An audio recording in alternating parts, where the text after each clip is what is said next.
How a square mile outsmarted empires. It wasn't the biggest city. It wasn't the richest kingdom. But it built a system that made empires dependent on its permission. And it happened in a space you could walk across in minutes. To understand how a single square mile outsmarted empires, we need to step back into a world where power meant ships, soldiers, and flags planted in foreign soil. Empires rose by taking land, controlling ports, and forcing trade routes into submission. The logic was simple. If you control territory, you control wealth. But London discovered a quieter form of control. It learned that money could conquer faster than armies ever could. The city of London wasn't designed like an imperial capital. It was designed like a marketplace that never stopped evolving. While kings fought wars and parliaments debated policy, the city refined something more durable, a way to turn influence into infrastructure, a way to make other nations rely on its systems, even when they resented its power. And that matters today because the same pattern is repeating in modern finance. Countries may have borders, but capital does not respect them. It slips through gaps. It seeks stability. It follows rules it can trust. And once enough capital depends on one network, that network becomes more powerful than any single government. The first beat of this story begins with trade. London grew into a hub where merchants could meet, insure cargo, and settle debts without waiting months for ships to return. It wasn't just the volume of trade that mattered. It was the reliability. London became a place where deals could be made with confidence, and confidence always attracts more deals. Then the second beat arrives as the empire expands. Britain's reach spreads across oceans, but the cities reach spreads through contracts. The colonies supplied resources, but London supplied something more valuable. A financial language the world began to speak. Bills of exchange, credit networks, insurance markets. These weren't weapons, but they shaped the battlefield. The third beat is where the advantage becomes undeniable. London's institutions begin professionalized trust. Banks grow stronger. Markets become deeper. The city learns how to lend not just to merchants, but to governments. And when a government borrows, it becomes tied to the lender's rules.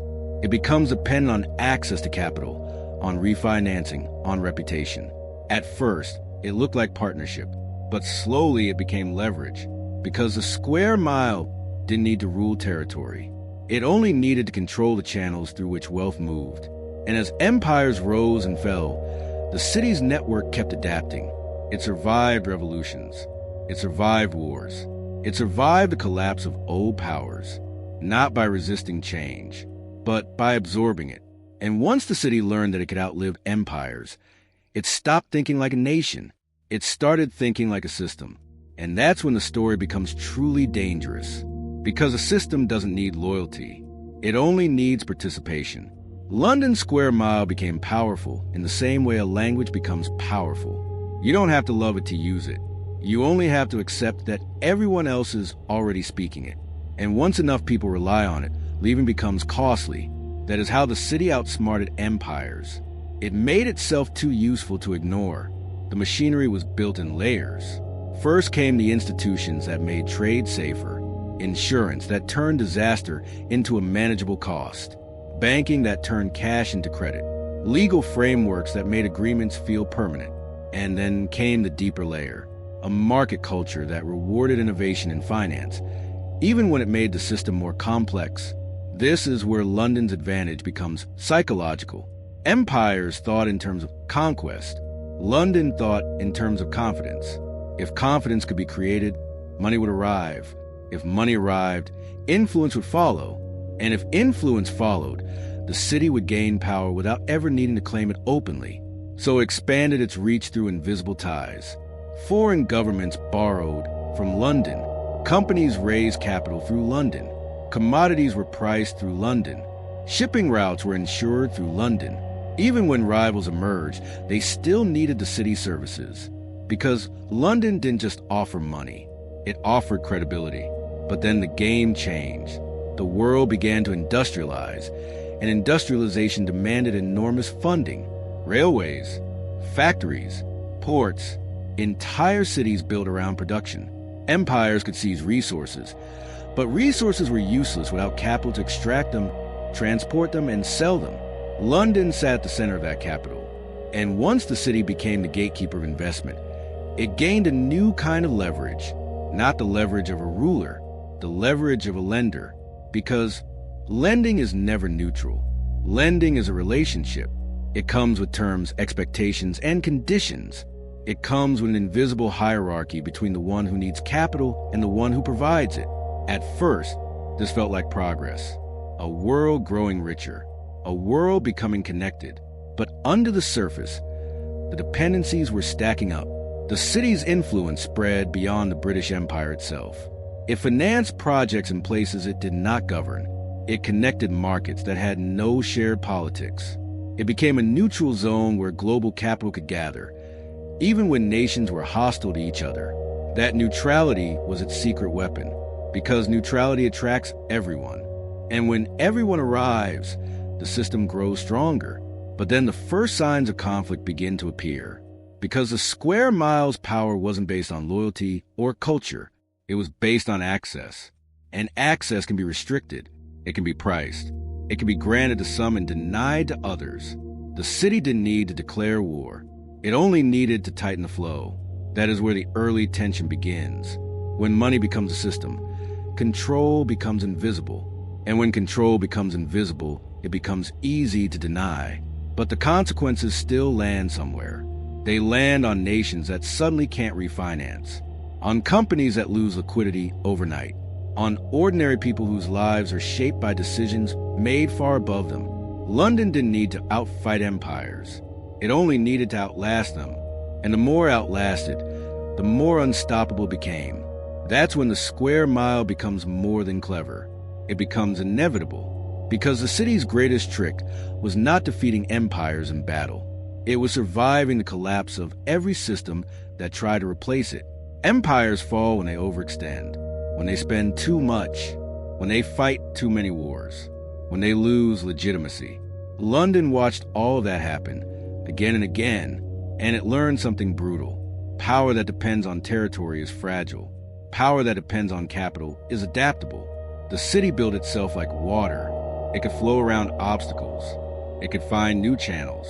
It could seep into new markets. Even when political power shifted, the city's infrastructure remained valuable. And when something remains valuable, the world finds a way to keep using it. This is where the conflict deepens into a moral tension, because London's influence did not always arrive with flags. Sometimes it arrived with debt. A government would borrow to fund war, borrow to stabilize currency, borrow to build infrastructure, borrow to survive. And each loan came with an unspoken truth. The borrower would now have to behave in ways that reassured the lender. Reputation became currency. Stability became a performance. Entire nations learned to speak in the language of markets. And markets don't care about pride. They care about risk. London's square mile became one of the world's greatest judges of risk. Not officially, not publicly, but through pricing, through interest rates, through access to liquidity, through the invisible decision of whether capital would flow or freeze. That is why it outsmarted empires, because empires demanded obedience. London demanded credibility, and credibility can be extracted without violence. The city also mastered something that empires struggled with: change. Empires move slowly. They have rules, traditions, and institutions built for stability. London's financial culture rewarded flexibility. It welcomed new instruments, new structures, new ways of turning uncertainty into profit. It learned how to evolve faster than the world around it. That evolution created a new kind of empire, not an empire of land, an empire of contracts. And contracts have no borders. This is where the machine begins to feel frightening. Because once the city's network became global, it began absorbing shocks from everywhere. A crisis in one region could be hedged, priced, and redistributed through London. A war could trigger commodity movements. A political collapse could trigger currency panic. And London's institutions learned how to survive by turning volatility into opportunity. But that survival came with consequences. Because when a system profits from volatility, it stops fearing it. It starts expecting it. And when volatility becomes expected, it becomes normal. The world begins to live in a permanent state of financial tension. a background hum of uncertainty that never fully disappears. People are told to adapt, to be flexible, to accept instability as the cost of modern life. Meanwhile, the city's machine keeps running, clearing, settling, pricing, repricing, lending, withdrawing, moving capital like weather. And then you reach the emotional peak.